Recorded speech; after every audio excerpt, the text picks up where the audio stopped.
Saberos.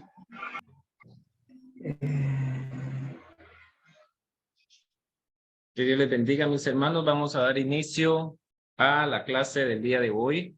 Bueno, el curso del día de hoy, que como lo especifiqué hace un par de horas en el grupo de WhatsApp, que para los que iniciaron en enero sería el último grupo, para los que iniciaron en enero.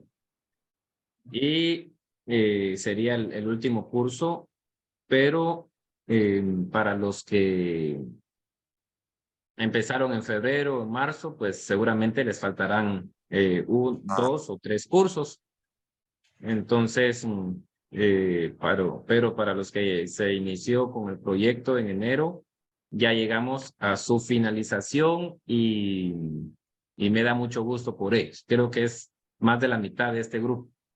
Entonces, han atravesado ustedes alrededor de 11 cursos y han visto esta travesía, han recibido clases con los mejores catedráticos de nuestro seminario y han visto historia del cristianismo, historia de la iglesia, han visto introducción a la teología, geografía bíblica, introducción al Antiguo y Nuevo Testamento, en fin, mayordomía integral, formación espiritual, ¿cómo se llama? El periodo entre el Antiguo y el Nuevo. Intertestamentario y cultura judía. En fin, han sido varios cursos que ustedes han estado cursado en este proyecto educativo. Están finalizando la mayoría con este curso que es Normas Ministeriales o Teología Pastoral número 2, en la cual pues yo voy a dar una breve introducción al curso y luego pues el catedrático asignado para este curso es el obispo Alcides Lorenzana. Entonces ustedes tendrán, yo voy a introducirlo a él, ya se imaginan. Entonces, van a estar conmigo esta hora, y luego pues, yo les voy a asignar un pequeño resumen. Y luego, el hermano Alcides estará con ustedes las próximas 3 clases. O sea, los otros 3 lunes, él estará dando la clase de 7 a 9. Esa es la planificación que tenemos para este curso. En ese sentido, yo tengo a bien presentarles los manuales que vamos a ver en el desarrollo de este curso. Y créanme, luché para que el hermano supervisor sea quien les dé este curso de normas ministeriales, porque somos las personas que estamos en la oficina nacional y que manejamos estas normas ministeriales de la A y la Z, así como Alex Zurdo. Entonces, nosotros las tenemos a bien desarrollar las normas ministeriales, el reglamento interno, los estatutos de la iglesia, y creo que podemos poner ejemplos sobre los casos que se presentan en la Oficina Nacional, cuando se va a recomendar a alguien para el ministerio, cuando alguien va a ingresar a ser obispo, cuando hay una suspensión de pastor, qué se hace cuando muere un pastor, qué procedimientos hay, qué es lo que pasa en la Asamblea Internacional, todo eso. Y nosotros somos las personas que todos los días bregamos con las normas ministeriales alrededor de las 646 iglesias que hay en el país. Entonces, considero que podemos nosotros darles un poquito del contenido diario que manejamos para el desarrollo de este curso. Entonces, vamos a orar y encomendarle al Señor este curso, y sé que sea de mucha bendición para ustedes. Oremos al Señor. Padre, buen Dios, te damos las gracias, Señor amado, porque tú eres bueno. Gracias porque a través de este día hemos experimentado de tus bienes, como también de tus misericordias. Gracias, Señor, te doy por la vida de los estudiantes que se han conectado para recibir el curso que inicia el día de hoy. Por favor, ilumina nuestra mente y corazón para que podamos aprender de tu palabra cada día más y más. En el nombre de tu Hijo amado Jesucristo. Amén y amén. Muy bien. En el cronograma para el día de hoy, tengo a bien presentarle los 3 documentos que vamos a desarrollar durante el curso. También explicarles cuál es el proceso de la evaluación cuando finalice. Yo pienso que vamos a hablar de eso primero, ahorita. Cuando ustedes terminen ya los 12 cursos del diplomado, ya de los diplomados, y les voy a hablar así en el grupo en general, y los que le hacen falta 1 o 2 cursos, pues no tienen de qué preocuparse, porque hasta que ustedes finalicen van a entrar a este proceso del cierre de pensum, de diplomado.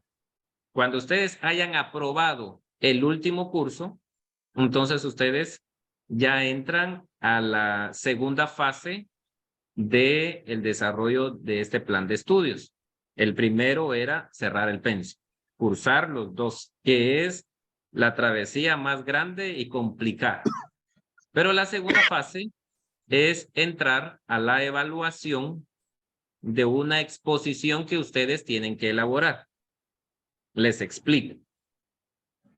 Después de que hayan terminado, nosotros agendamos, yo les digo, miren, se van a conectar tal fecha y ahí nos vamos a poner de acuerdo. Entonces, se va a hacer un sorteo, así públicamente aquí, y le vamos a asignar a cada persona, a cada uno de ustedes, un tema de los 12 cursos que ustedes recibieron durante el año. Es decir, por ejemplo, hacemos un sorteo aquí públicamente y al hermano Omar Turcio le corresponde hablar sobre el Antiguo Testamento. Y luego el hermano Ernesto Choc le toca el Nuevo Testamento. La hermana Fara Esquivel le toca periodo intertestamentario. Me imagino que son sus favoritos, ¿verdad? Me imagino. Y luego la hermana Ana Isabel le toca geografía bíblica. La hermana Yanira le toca, por ejemplo, historia cristiana. Por ejemplo, les toca, ¿verdad? Entonces, a partir del sorteo, se les deja entre 25 a 30 días para que ustedes se preparen a elaborar una presentación en PowerPoint para su exposición. Su exposición va a durar alrededor de 15 a 20 minutos y ustedes van a explicar lo que se trata en el curso. Por ejemplo, hermano Ernesto Choc, usted va a ir a sus apuntes del libro del curso Nuevo Testamento y tiene que explicar por qué el Nuevo Testamento, de dónde viene el Nuevo Testamento, quiénes son los escritores del Nuevo Testamento, en qué idioma fue escrito, en los libros, ¿verdad? Explicar sobre los evangelios, los hechos, las cartas paulinas, y en fin, varias cuestiones ahí, lo que le alcance el tiempo para unos 20 minutos aproximadamente como máximo. Va a explicar. Y cuando ya haya terminado de explicar, una terna de catedráticos le van a estar escuchando. Entre 3 a 4 catedráticos asignados por mi persona los van a escuchar a ustedes. Y luego, cuando terminen ustedes de exponer, estos catedráticos les van a hacer preguntas. Preguntas en relación a lo que ustedes expusieron. Si ustedes dicen, miren, no sé, algo de lo que ustedes hayan expuesto, entonces un catedrático le va a decir, mire, no me quedó claro eso, explíquemelo por favor. O mire, puede ampliarnos este tema, o por qué usted piensa tal cosa, qué sucede si Pablo hubiera hecho tal cosa, qué sucede si en la historia, no sé, preguntas así, y ustedes van a tener la libertad de contestarles según las preguntas que les asignen. Y luego, aparte del documento de presentación de PowerPoint que va a contener su exposición, van a hacer, un bosquejo de 2 páginas, un bosquejo de 2 páginas que contenga el resumen textual de su exposición, de lo que ustedes van a exponer. Ese bosquejo se lo van a entregarle ustedes el día en que les corresponde exponer, porque en un día van a pasar 3, en otro día 3, en otro día 3, 4, no sé, según la calendarización que vamos a hacer el otro mes. Entonces el día en que le corresponden, ustedes van a enviarme su presentación y su resumen. El resumen lo van a tener cada maestro de la terna y ustedes van a estar exponiendo y el catedrático va a tener el resumen a la mano para llevar la sintonía de su exposición. Entonces, en ese día, 25 puntos vale el desarrollo de su exposición, 25 puntos vale el desarrollo de su bosquejo, 25 puntos vale el contenido de su presentación, ¿verdad? Y 25 puntos las preguntas que le hagan. Si usted contesta correctamente, tiene sus 25 puntos. Si usted contesta casi correctamente, tiene sus 20 puntos o no sé. Así juegan los catedráticos y al final pues se saca un promedio y ese promedio es el que ustedes van a obtener en su nota final en su certificado de cursos.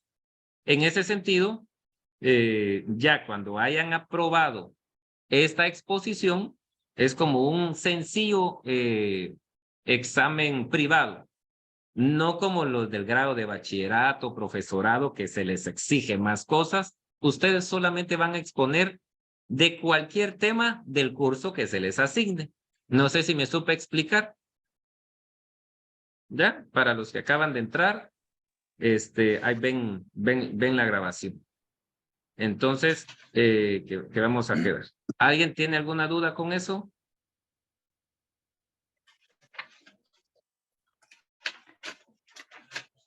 Después de haber ganado ustedes este curso y cierran los 12, entonces se reúnen los que califiquen, se les hace el sorteo y a partir del sorteo tienen de 25 días para presentar su exposición. Cuando ya ustedes hayan expuesto y se dé la nota y se dicen que ganó, por decirlo así, la exposición, entonces ya se les dice, bueno, pues tal fecha es el acto de graduación y ya les damos información sobre el acto. Ya miramos si nos graduamos en la central en Montserrat, ya sea nos graduamos en el ranchón, en la propiedad de la iglesia, o ya sea nos graduamos en Izabal. Vamos a ver en dónde están el punto central, ¿verdad? De todos los estudiantes para que se puedan presentar. O si no, lo hacemos en línea, como vamos a ver, ahorita no nos vamos a preocupar por eso, sino que solamente eh, por, por ganar, lo más difícil de toda la trayectoria son estos cursos. Ya de la exposición es bien fácil, ustedes son inspirados y también iluminados por el Espíritu Santo todos los días, entonces además la mayoría tiene mucha casaca. Se ríe. Entonces tienen ahí mucho contenido, quise decir, ¿verdad? Mucha información que dar. Y los catedráticos, pues seguramente, pues van a preguntarles. Y son catedráticos de los cursos que le han dado a ustedes. Ya son catedráticos, la mayoría, ¿verdad? Vamos a sortearlos y ya después yo les digo a ellos, a usted le toca, a ustedes tres les toca evaluar a fulano, sutano y a mengano. A los otros tres les toca evaluar a tales personas. Entonces solamente les anticipo y el acto de graduación, pues ya con los que hayan aprobado, ya se les da la información que el pago para cubrir los costos del acto de graduación es de 250 quetzales. 250, que incluye su título, incluye su certificado general de estudios y también incluye el uso de la toga de graduación. Eso incluye 3 cosas: el acto de graduación, uso de toga, su título, la impresión se manda a la imprenta, su título y su certificado general de estudios, y eso cubre lo que son los gastos de graduación. Entonces, vamos a presentarles ahorita mismo los documentos que ustedes van a desarrollar durante este curso. No sé si tiene alguna duda, alguna pregunta. Hermano Joel, Dios le bendiga. Sí, mi hermano. Dios le bendiga. Con una pregunta, hermano Joel. Usted dijo un bosquejo de 2 páginas, o sea, un resumen. Y ese Sí, resumen va a ser el mismo tema que nos va a tocar dar, ¿verdad? así es. Hay que Por ejemplo, enviarlo usted a usted. en el día en que sea su exposición. Ujú. Entonces yo se lo mando a los catedráticos para que para el momento en que usted esté exponiendo, ellos van a tener ese resumen. Es un bosquejo general de lo que ustedes van a exponer. O sea, es un contenido, es un resumen y usted lo elabora muy bien porque tiene 25 puntos. Muchas gracias, hermano Joel. Me queda claro, hermano. Muy bien. ¿Alguien más? Hermana Milvia, ¿tiene alguna duda? ¿La mero algo preocupada? Estoy asustada, hermano. No, no se asuste. Tranquila, respire. Profundo. Todo está bien. Hermana Danixa, ¿todo está bien? Todo bien. Pero ya estamos Muy estudiando bien. en la mente. Hermano Ernesto. Todo bien, hermano. Todo bien, hermano. Muy bien. Excelente. Hermano Ciel. ¿Ya se recuperó del viaje? Todo bien, hermano. Sí, ya estamos recuperados. Muy bien. Tan claro como el agua del río Jordán. Aleluya. Muy bien. Entonces, mis hermanos, en la plataforma van a encontrar los 3 documentos que les va a servir para, para ver el tema general del curso, que es el manual de las normas para el ministerio, las últimas que han sido actualizadas por la Oficina Internacional de la Iglesia. Ustedes tendrán a bien leer probablemente el 75% de este manual y nosotros en las clases vamos a tener un resumen de la sección 1 del documento, que es la estructura organizacional de la Iglesia de Dios de la Profecía, la Asamblea Internacional, propósito de la Asamblea, el Presbiterio Internacional, presbíteros generales, oficinas internacionales, el Ministerio Nacional,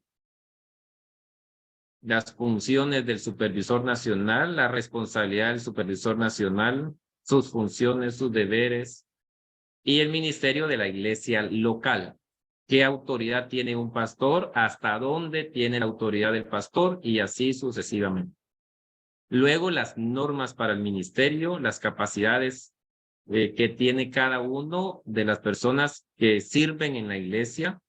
Cuando un miembro es recomendado para ser ministro de la iglesia local y qué cualidades debe de tener, qué es el ministerio laico, los ministros licenciados, la participación de las mujeres en la iglesia, la participación de los ancianos, el sistema financiero, la disciplina ministerial y el proceso y procedimiento para la selección del supervisor general y los presbíteros generales, los cambios y nombramientos a nivel mundial y, en fin, el documento estructural de las normas.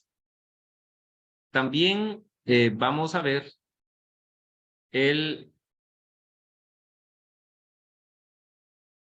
permítanme, vamos a ver por acá.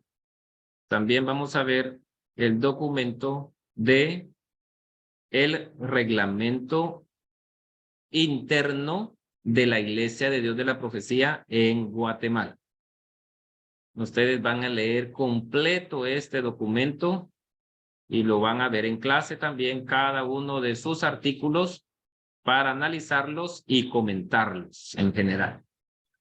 Ahí ustedes lo van a ver, que es el documento del gobierno de la iglesia en Guatemala. Y por último, van a ver el manual de la institución bíblica del matrimonio. Matrimonio, divorcio y recasamiento que es permitido en la Iglesia de Dios de la Profecía, y este documento consta de 72 páginas y fue aprobado, analizado por el Comité de Doctrina Bíblica y Gobierno de la Asamblea Internacional de la Iglesia de Dios de la Profecía. Son los 3 documentos generales que van a ver ustedes durante el curso, y conforme se vayan a desarrollar los temas, ustedes van a tener la libertad de hablarlo, de comentar y de ir aprendiendo sobre normas ministeriales. En relación que casi el 95% se va a aprender sobre reglas y prácticas de la Iglesia de Dios de la Profecía, pero también va a haber un 5% que es de forma general del ambiente de la Iglesia Cristiana Evangélica, que es lo que más prevalece en nuestra denominación. Entonces, la media hora que nos queda, según lo que les expliqué al principio de la clase, vamos a ver la presentación y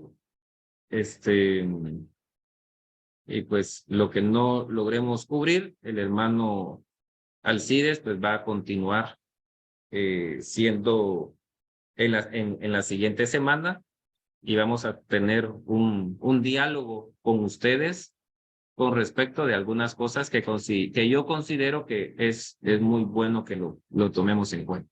Me avisan, por favor, si se puede observar la pantalla. Amén. ¿Sí se ve la pantalla? Amén. Muy bien, muchas gracias. Entonces, ¿qué son las normas ministeriales?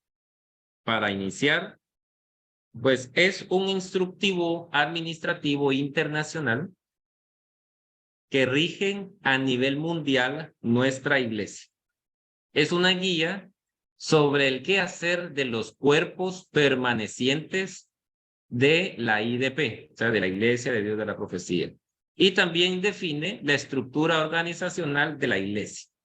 Es decir, que nosotros necesitamos en nuestra práctica estar sujetos a un reglamento que ha sido analizado, revisado y aprobado por la Asamblea Internacional, que es el cuerpo de tema judicial en nuestra iglesia para la toma de decisiones a nivel mundial, de la cual todos nosotros somos participantes.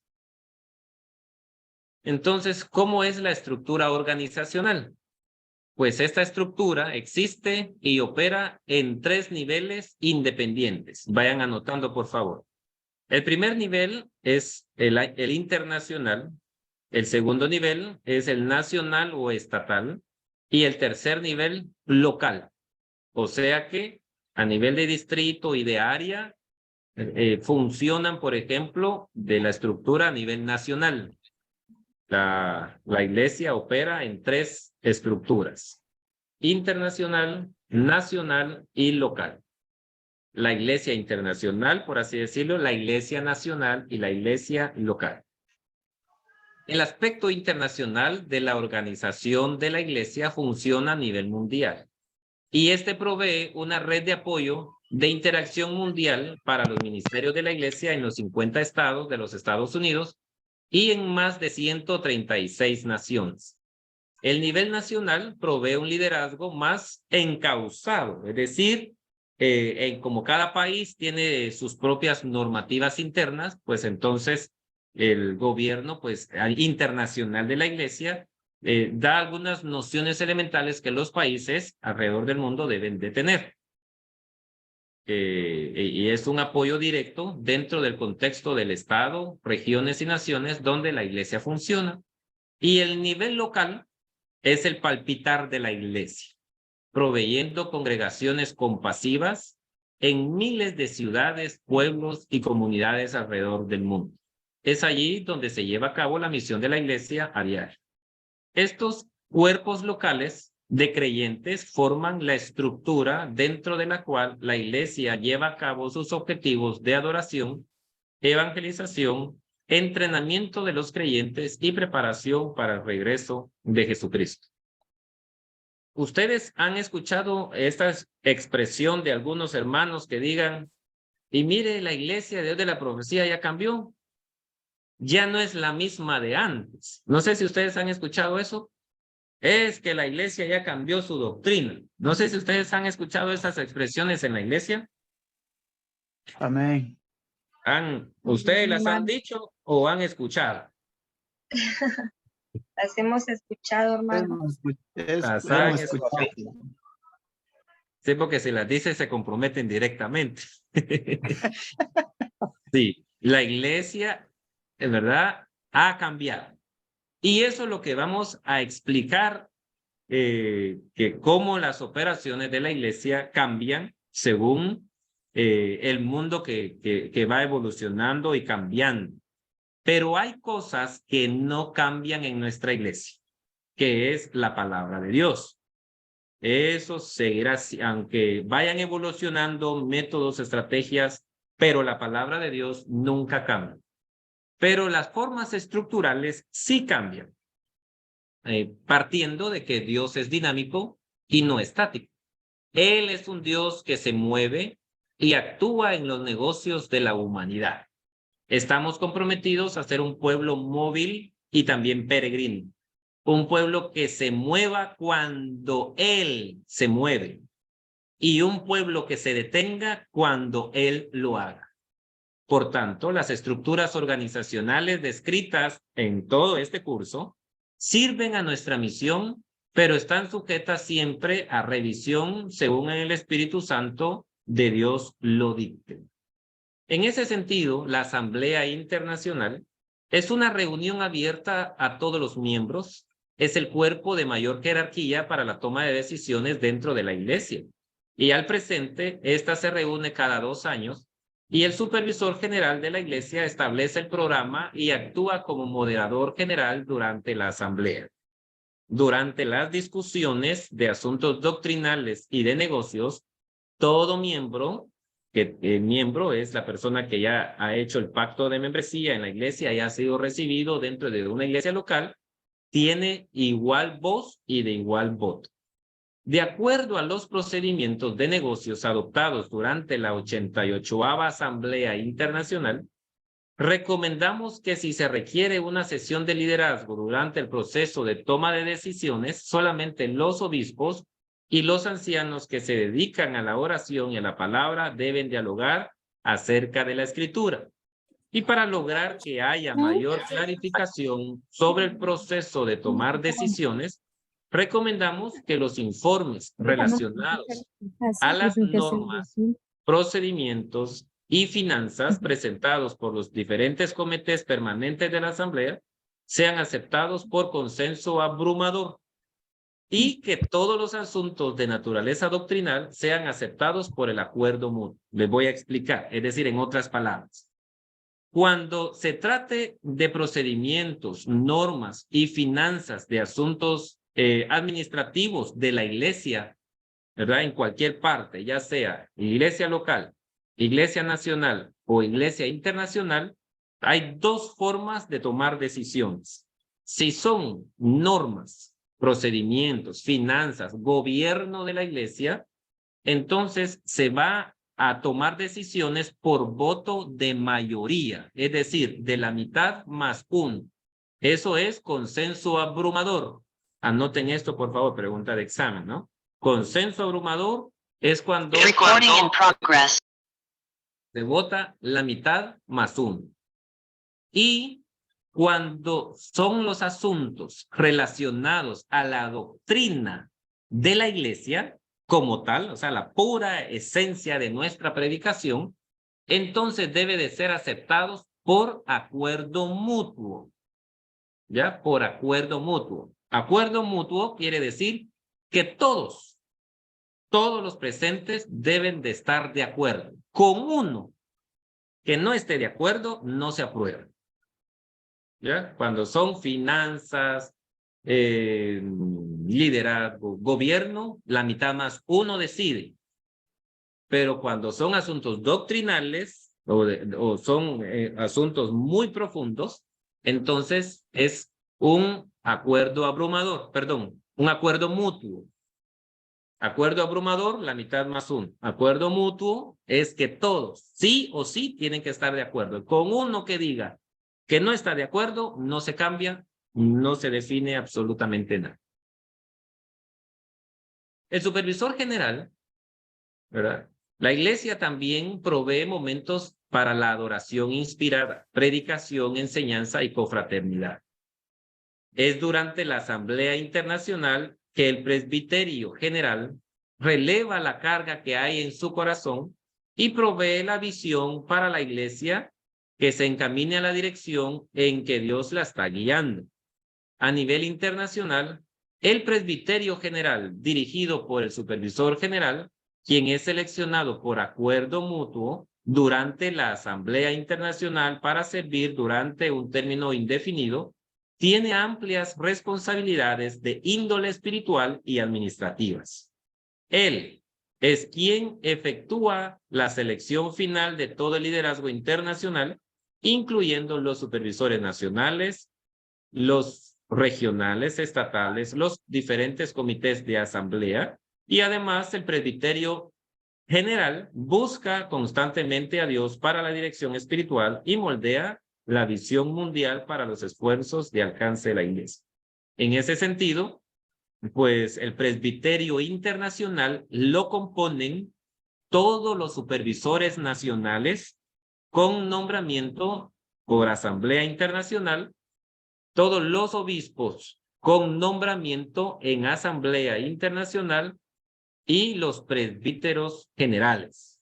Ellos componen el presbiterio general de nuestra iglesia a nivel mundial.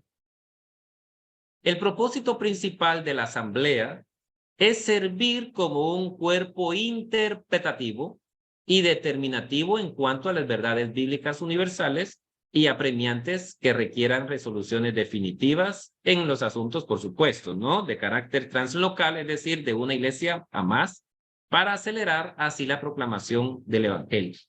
Y ese es el lugar donde los miembros y sus representantes oficiales de la iglesia se congregan juntos bajo el señorío de Jesucristo para escudriñar las escrituras. Es decir, que todo miembro de la iglesia puede y debe participar en las asambleas internacionales. Actualmente se hacen cada 2 años en los Estados Unidos. Por ejemplo, este año se hizo en 2022, 2024 sería la próxima asamblea, que de hecho va a ser en julio del 2024 en Orlando, Florida.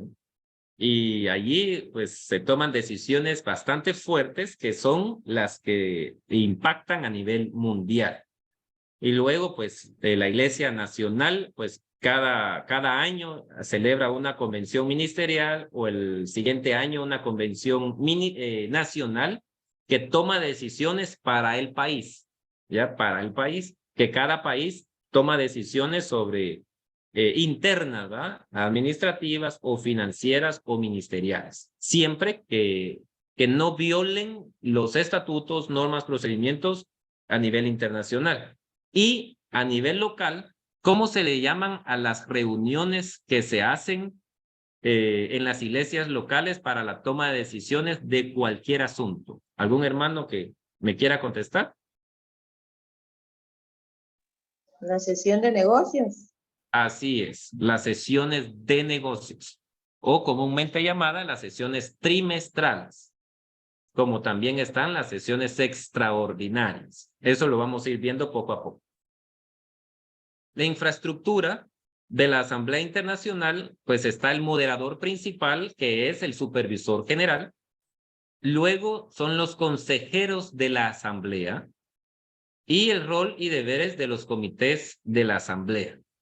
El comité administrativo, el comité de doctrina bíblica y gobierno y el Comité de Finanzas y Mayordomía. Estos tres presentan un informe en cada asamblea y toman decisiones sobre cualquier asunto y todo miembro tiene la facultad de participar, opinar y dar su voto si aprueba o no los informes de finanzas, los informes de gobierno o los informes de la doctrina bíblica. Estos tres comités se denominan comités permanentes porque la naturaleza e influencia de su trabajo continúa aunque las asambleas no estén en sesión, es decir, no solamente cuando haya sesión estos funcionan, sino que ellos todo el tiempo están trabajando en las oficinas internacionales. Y estos requieren mucho tiempo, esfuerzo y cooperación para realizar las funciones que se le designan hacer. El comité administrativo, ¿qué es? Pues es nombrado por el supervisor general y servirá para traer asuntos de naturaleza administrativa. No es responsabilidad del comité administrativo programar la agenda de los otros comités de la asamblea, ni dictar la agenda de la asamblea internacional. El comité sirve para traer asuntos de la naturaleza administrativa y para la práctica, para traer la aprobación a la asamblea internacional. Por ejemplo, en la asamblea pasada, no en esta, en la anterior, el comité administrativo trajo a sesión que era recomendable vender una propiedad de la iglesia, la que antes, donde estaba ubicado antes el colegio Tollinson.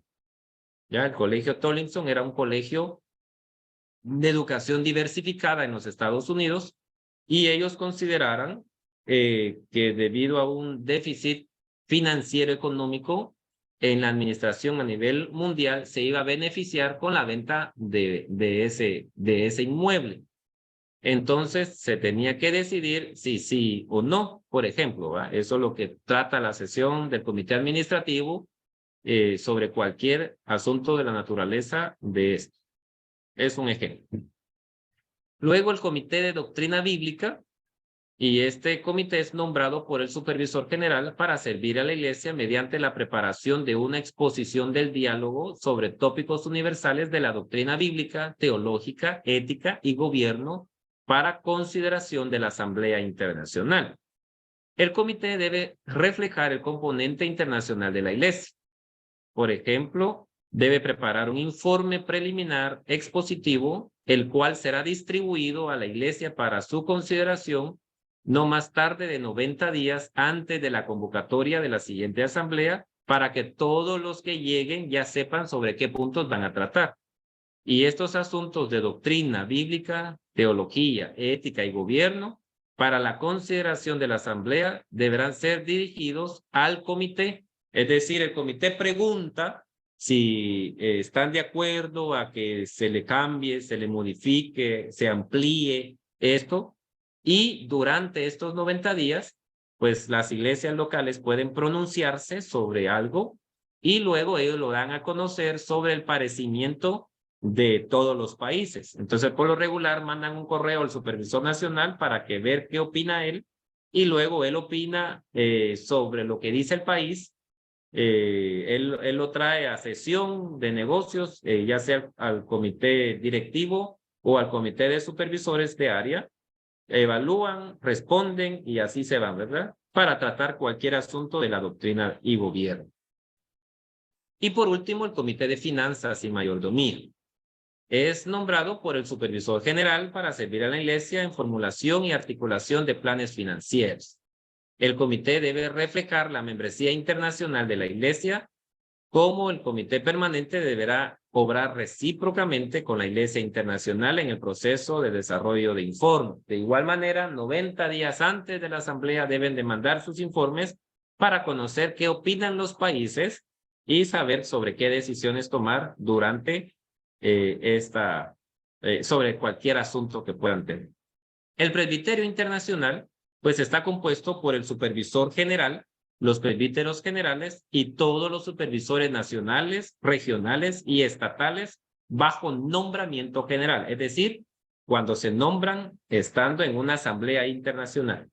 Y todos los obispos aprobados que forman parte del personal bajo nombramiento general de las oficinas internacionales. Es decir, aunque no sea un supervisor nacional, pero si hay un obispo, por ejemplo, para que trabaje en la oficina internacional sobre comité administrativo, una asistente administrativa, el director internacional de jóvenes, por ejemplo, Kirk Raisan, él no es pastor, y era un ministro de la iglesia y ahorita lo acaban de ascender a un grado de obispo. Y como él tiene nombramiento, entonces él forma parte del Presbiterio Internacional, que es el cuerpo permanente que funciona en toda la iglesia, no solamente cuando hay asambleas, sino que permanentemente.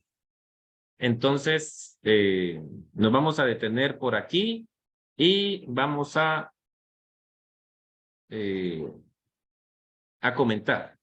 ¿Qué les ha parecido esta información que estamos viendo nosotros? Es bastante contenido.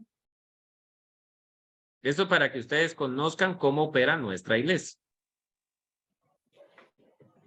Hay bastante, hermano. Vayan profundo. Sí. ¿Tienen ustedes alguna duda? Ahorita le digo.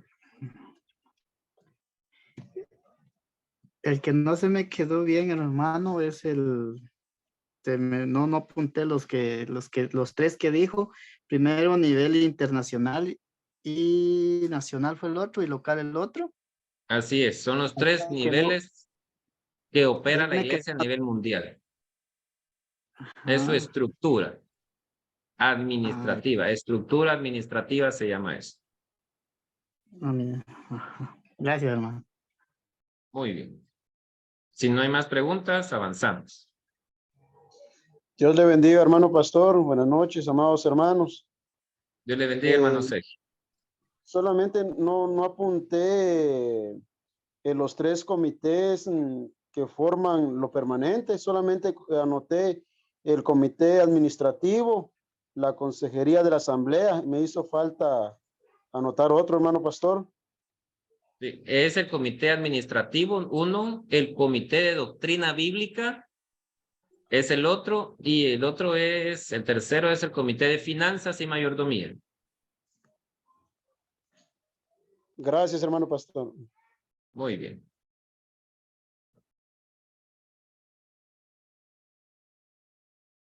Continuamos. Las responsabilidades de los supervisores. Licenciar y ordenar a los ministros. Disciplinar a los ministros. Desbandar iglesias. Desbandar iglesias significa desorganizarlas. Restaurar a los ministros. Tratar con los ministros que predican contrario a la doctrina de la iglesia. Tratar con los ministros que usurpan autoridad. Manejar ciertos asuntos relacionados con el matrimonio. Establecer procedimientos y pautas para licenciamiento ministerial. Son responsabilidades de nombrar a los pastores y cada supervisor en conjunto con la Junta Examinadora de la Nación deberá desarrollar un proceso de evaluación pastoral apropiado, justo, ordenado y también efectivo.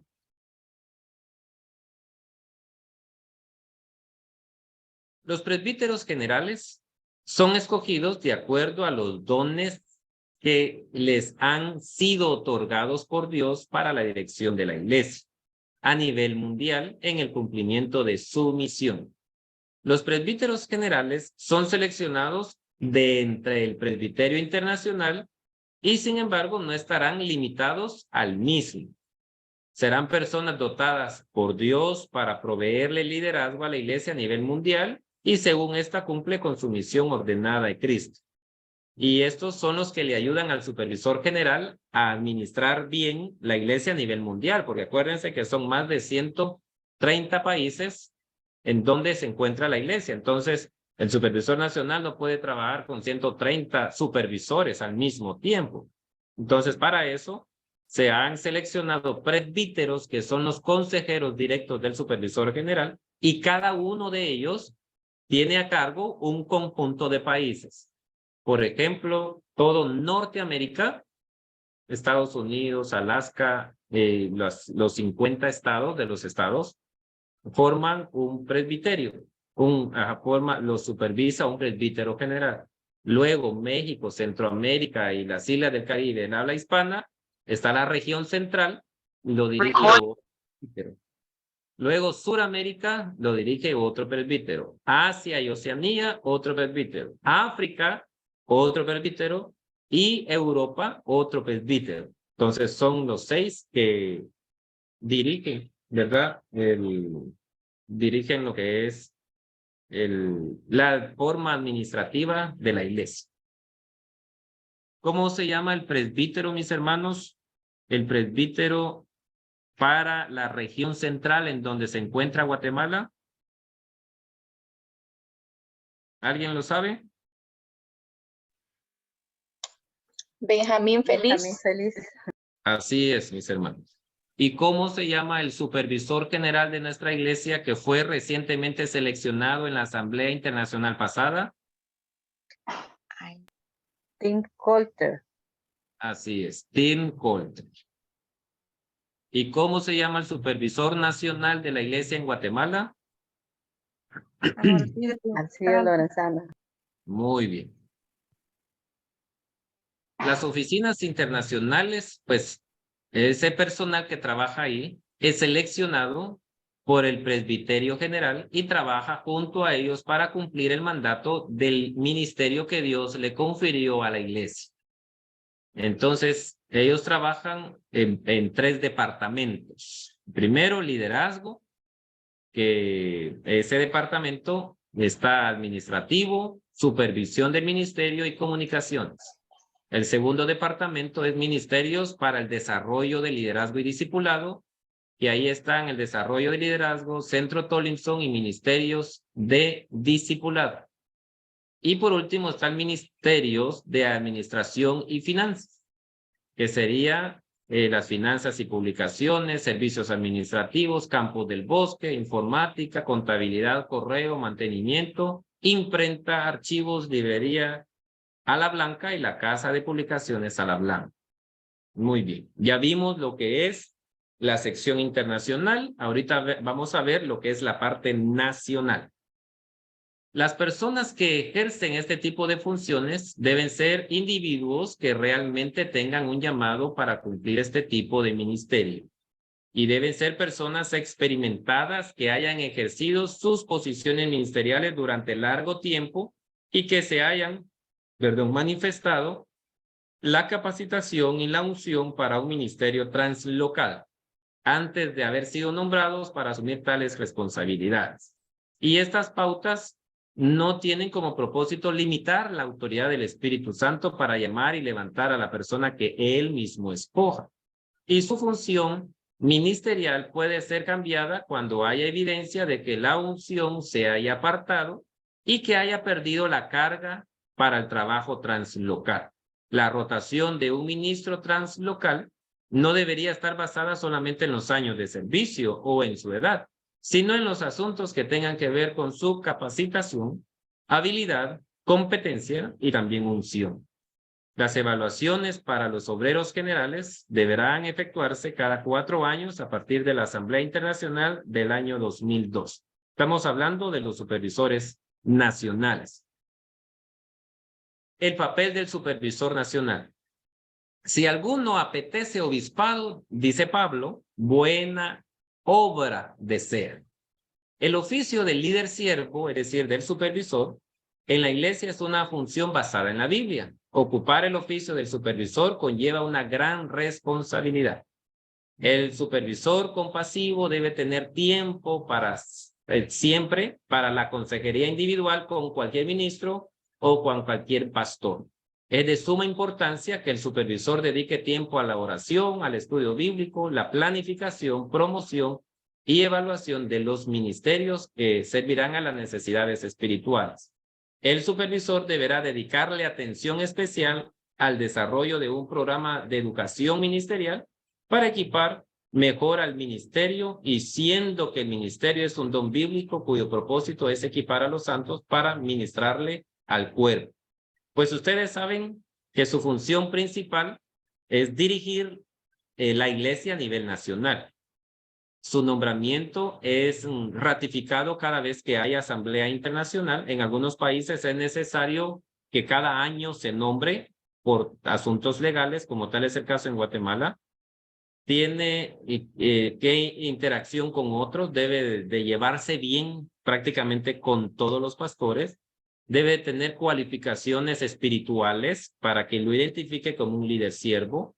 Los deberes administrativos es dirigir la oficina nacional, dirigir las finanzas a nivel nacional. Él tiene la responsabilidad de supervisar todas las áreas ministeriales, pastorales y de liderazgo nacional. También la responsabilidad de nombramientos. Él es la persona que debe de nombrar pastor para cada iglesia local y solamente él puede autorizar traslado de pastores, a menos que lo haga otra persona, pero que él le dé permiso, ¿verdad? Que él le permita, por ejemplo, en el caso de los supervisores de área, en su momento el supervisor les autoriza a hacer algunos traslados de pastores. También nombra líderes nacionales, tiene una norma de precaución cada vez que se dirija y debe manejar asuntos de mucha cautela. Y el proceso de la evaluación de cada supervisor, pues se le debe de evaluar en su vida personal, el rol pastoral que tenga, el liderazgo que él desempeñe, cómo administra las finanzas y cómo maneja la visión y metas de la iglesia a nivel nacional. Muy bien, que eso, todo ese asunto, pues ustedes van a tener a bien poder platicarlo eso con el supervisor nacional para que él les explique en su momento qué cualidades él toma en cuenta para nombrar a un pastor, por qué cambian a los pastores. Todas estas cosas ustedes se las pueden preguntar a él en el desarrollo de esta clase. Ya vimos internacional, nacional y ahora el ministerio de la iglesia local. Organizando una iglesia local, pues después de que haya un área nueva que haya sido evangelizada y las personas estén familiarizadas con la doctrina de la iglesia, pues se puede tomar en cuenta para ser organizada como una iglesia, teniendo, por ejemplo, la consideración de la fortaleza o debilidad de la nueva iglesia que deberá ser organizada con los miembros en perspectiva, es decir, con los que se va a organizar. Y luego las proyecciones de crecimiento futuro, la disponibilidad de un edificio, un lugar para conducir servicios, el consejo del supervisor nacional, y si todas las alternativas son favorables, pues el supervisor nacional o un ministro autorizado por él, ¿verdad? Actuando como mediador, puede proceder a establecer una nueva iglesia. El procedimiento de la organización, pues lo manejan aquí en las normas ministeriales. Debe de haber un secretario para que registre la minuta de la organización, es decir, el procedimiento como tal. El moderador debe de comenzar con una declaración clara sobre el propósito de organizar una iglesia y que las enseñanzas prominentes de la Biblia deben de ser leídas y explicadas. También deberá ofrecer la oportunidad para cualquiera que desea hacerse miembro que se presente y debe de hacerle o de administrarle el pacto de membresía. El moderador deberá nombrar un secretario, tesorero y otros oficiales de la iglesia como los líderes, dependiendo de la situación local y de la disponibilidad que tengan dichas personas. Y si el supervisor no está presente, deberá ser notificado inmediatamente acerca de la nueva iglesia a fin de que inmediatamente nombre a un pastor. El liderazgo y ministerios. Todos los ministerios especializados trabajan bajo la guía del Espíritu Santo a través del Centro de Desarrollo del Liderazgo. Todos están suplementados a la oficina internacional. Todos están bajo cobertura pastoral y todos tienen sus responsabilidades y derechos en el ámbito de su competencia. Ya sea el líder internacional trabaja a nivel mundial. El líder nacional trabaja con todos los líderes a nivel nacional, el líder de área con su área, el distrito con su distrito y líder local con la iglesia local. Nos detenemos aquí un momento y dialogamos. ¿Qué les ha parecido, mis hermanos, esta información sobre los 3 rangos administrativos de la iglesia o la estructura administrativa con respecto a lo que estamos viendo.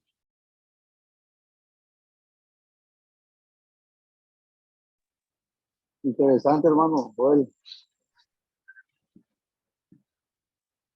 ¿me escucha? Sí, le escucho. Sí, interesante, le digo lo que usted está diciendo de todo esto, cómo maneja la iglesia la profecía. Y bueno, yo soy líder de la iglesia, ¿verdad? Pero me doy cuenta que todo esto, especialmente, hermano, tendría.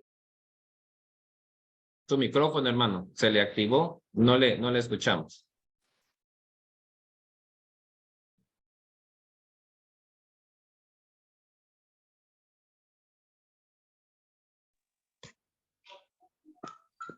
Hermano Joel. Sí. Sí, mi hermano. Al hermano Jorge casi no le escuché. De eso último que dijo. Sí, me escucha.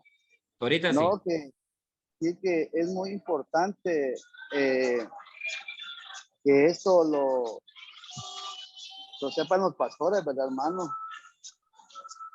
Entonces, porque esto es algo que uno no sabe, ¿verdad, hermano? Todos estos asuntos y lo que viene todavía por venir, ¿verdad? Porque este curso que vamos a hacer es más que todo es enfocado al trabajo de la obra de Dios, hermano, por lo que yo estoy Así es. explicando y por lo que usted está diciendo, ¿verdad? Por ejemplo, usted hablaba sobre de recasamiento, de casamiento, cómo es para una persona ser un pastor, un llamado de un pastor. Y la verdad me parece muy interesante este curso, hermano, de lo que usted nos está explicando, porque estas cosas, por lo menos yo no lo sabía, ¿verdad? Y si nos damos cuenta hoy en día, solo quisiera hacer una pregunta, no sé si yo me adelanto mucho, hermano, porque te faltan 3 clases más, de que, ¿por qué en algunas iglesias los pastores tardan, como usted dijo hace un momento, usted dijo la iglesia de la profecía ha cambiado bastante? Y si se da cuenta, ahorita con los nuevos supervisores, ¿verdad? Que están ahorita, no sé si me escuchan. Sí, hermano, solo hay una música de fondo que casi no. Lo que pasa es que estoy aquí en el puerto, aquí en mi trabajo. Está muy bien. Hable un poquito más recio. ¿Sí me escucha? ¿Hoy sí me escucha? Sí, ahorita sí. Sí, te escuchamos. Sí, le escuchamos. Bueno. Entonces, preguntaba yo, que, por ejemplo, yo estoy en un área, me reservo el nombre, ¿verdad? ¿En qué lugar estoy? Pero los pastores últimamente tienen más de 20 años de estar pastoreando en un distrito, ¿usted? Entonces, yo me pongo a pensar, va, que si, yo sé que todos decimos, ¿verdad? Si están trabajando bien, ¿para qué menearlos, verdad? Pero mi pregunta es, a veces, como que también los supervisores, ¿cómo es? Monopolizar el área, ¿verdad? Usted, porque a veces ya no se deja llevar de la jerarquía nacional. Entonces ya vienen a veces unos distritos y ya actúan de la manera que más les convenga a ellos. Entonces, no sé si me Y voy a eso entender, no es hermano, así. y eso no es Eso así. no es así. No, porque las áreas y los distritos están supremeditados con el gobierno nacional. Y si se da cuenta, usted no me dejará mentir que a veces ha surgido esos problemas, o están surgiendo esos problemas a nivel nacional, ¿verdad? Usted que ya se puede decir los pastores, ellos ya hacen lo que mejor les parezca, se ponen de acuerdo con el supervisor, no sé si el distrito de área, y ya las informaciones ya no llegan hasta donde están ustedes, ¿verdad? Especialmente el hermano supervisor y usted que es el asistente. Entonces, es muy importante saber todo esto. La situación, hermano, es que a veces un líder, ¿verdad? Un líder, a veces también a los pastores no les conviene. Yo me pongo a pensar, ¿verdad, hermano? A veces a los pastores también no les conviene algunos se ponen contentos que quizás usted estudie, que usted se prepare, que usted estudie teología, que usted se empape la palabra del Señor. Pero hay algunos pastores que por decirle pueden entrar en celo, que usted está estudiando una o dos, que usted no se entere de todo esto, porque esto les podría perjudicar a ellos, ¿verdad? O hablando Claro. del egoísmo, la envidia, ¿verdad? Pero hay pastores que se ponen contentos cuando sus líderes están estudiando, ¿verdad? Entonces, pero hermano, la verdad, bueno, yo tengo mucho que hablar, pero yo dejo esto por aquí. Pero me parece interesante este curso, hermano, y saber Excelente. mucho de lo que usted está diciendo. Le voy a encargar que siempre lean. Precisamente les acabo de compartir en el grupo de WhatsApp la presentación de esta clase y también el archivo de las normas ministeriales para que ustedes tengan cómo divertirse durante esta semana. Vamos a Hermano, finalizar con esta presentación. Dígame, hermano Jorge. yo quiero hacerle la última pregunta. Disculpe. Ajá. Yo sé que Cuente. la vamos a ver, pero ya que usted está pues, dando oportunidad de hablar y siempre basado al tema, ¿cuál es la función o la jerarquía de un copastor? Quisiera saberlo así así la forma más sencilla que usted me pueda explicar. Muy bien. El copastor sirve como un asistente a las funciones pastorales, como bien lo dice su tema, ¿verdad?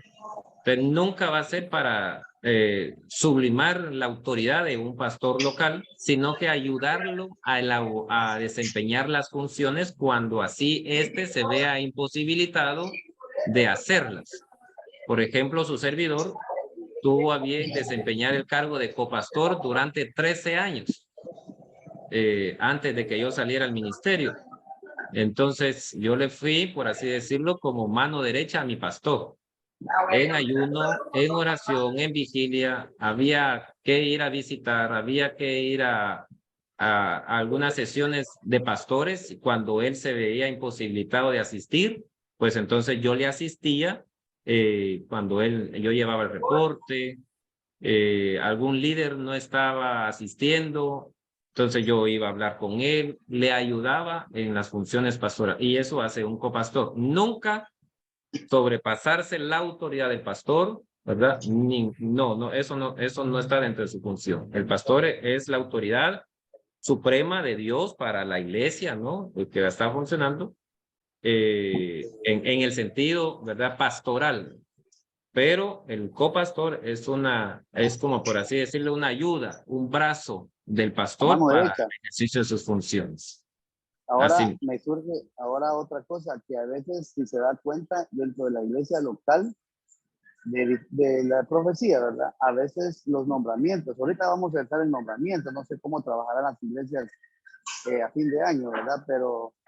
Pero casi a fin de año normalmente hacen nombramientos, pero mi pregunta es si se da cuenta, a veces hay pastores que, bueno, yo nací, crecí desde el vientre de mi madre en la profecía, ¿va? Soy 100% de esa es la profecía universal. Entonces, pero lo que yo me he dado cuenta, aquí en la iglesia pues no pasa eso, le soy bien honesto, no ha pasado esto, pero sí, como tengo muchos mis tíos que son pastores, uno está en Chiquimulía y así vengo de una familia de pastores de las asambleas de Dios y la profecía.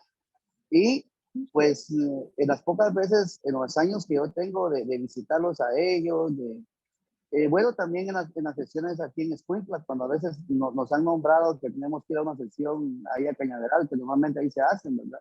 En Escuintla. Usted no me dejará mentir que usted fue uno de los cuando usted era presidente jóvenes, ¿se acuerda? Sí. Entonces, mi pregunta es, ¿por qué a veces hay pastores que nombran a los líderes de diferente liderazgo porque dan buen diezmo, porque quizás les caen bien, porque quizás son personas allegadas y a veces no las ponen por la capacidad o por ¿cómo se llama? O por un llamado, hermano, porque también un líder es llamado de parte de Dios, ¿verdad? Y porque ustedes cuando nombran a los líderes, ustedes son guiados por el Espíritu Santo, ¿verdad, hermano? Sí. Yo y en las iglesias donde yo he estado no he visto que se dé esa situación, pero puede ser que en algunas se pueda dar. En ese sentido, ¿verdad? Lo que se aconseja es que el pastor busque en oración la presencia del Espíritu Santo en su vida para que le ayude a elegir a los líderes, a las personas que van a desempeñar esos cargos, que más allá de que sean personas idóneas para ejercer ese liderazgo. Eso es lo que Así tiene que nosotros ser. aconsejamos, ¿verdad? Para las iglesias Así, locales. así tenía que ser, hermano. Así Solamente, mero es. hermano, y gracias por darme clara varias de lo que vamos a ver en el curso, hermano. Muchas gracias. Muy bien, Dios le bendiga. Entonces, quiero finalizar, mis hermanos, con esta diapositiva. No sé si la pueden ver. Amén. Muy bien. Amén. Esta es la normativa de la iglesia y quiero que se enfoquen bien en esto porque si logran entender este esquema que yo les hice aquí, les va a ayudar muchísimo a poder tener ágil su mente en cómo está estructurada la iglesia. El documento supremo para nosotros en relación de fe, prédica, práctica, gobierno y disciplina es única y exclusivamente la Biblia. La Biblia es nuestra norma superior. No hay ningún documento que supere la autoridad de la Biblia. Por eso es que cuando nos hacemos miembros de la iglesia, prometemos que solo la Biblia es palabra de Dios. En segundo lugar, es decir, en el segundo ramo de la jerarquía de la normativa de la iglesia, están las normas ministeriales. Primero está la Biblia y luego están las normas ministeriales. Que estas normas, que son cuando la Asamblea Internacional se pone de acuerdo, establecen para la administración de la iglesia. Pero las normas ministeriales nunca tienen que violar la Biblia porque es nuestra regla suprema. Muy bien. En tercer lugar, se encuentran los estatutos legales de cada uno de los países. Primer lugar, la Biblia. Segundo lugar, las normas ministeriales de la iglesia que son aprobados por la Asamblea Internacional. Y el tercer rango es los estatutos, es decir, el documento que rigen en cada país. Estos estatutos tienen la representación legal de la iglesia en cada una en todos los países. Debe de ser aprobado mediante un acuerdo gubernativo. Debe de tener disposiciones legales y es aprobado en convención nacional. Los estatutos legales no tienen que violar ni salirse de la cobertura de las normas ministeriales, ni tampoco tiene que los estatutos legales tienen que abusar de la autoridad de la Biblia. Ya tiene que sujetarse a la Biblia y tiene que sujetarse a las normas ministeriales. Y abajo, en el cuarto rango, en el cuarto grado, están los reglamentos internos. Estos reglamentos internos, aquí en Guatemala, son propuestos por el Comité Directivo Nacional y son aprobados por la Convención Nacional y son reglamentos administrativos y o disciplinarios. Los reglamentos nunca van a violar los estatutos legales, nunca van a violar las normas ministeriales y nunca van a violar la autoridad que tiene la Biblia sobre eso. Entonces, así es como nos encontramos nosotros.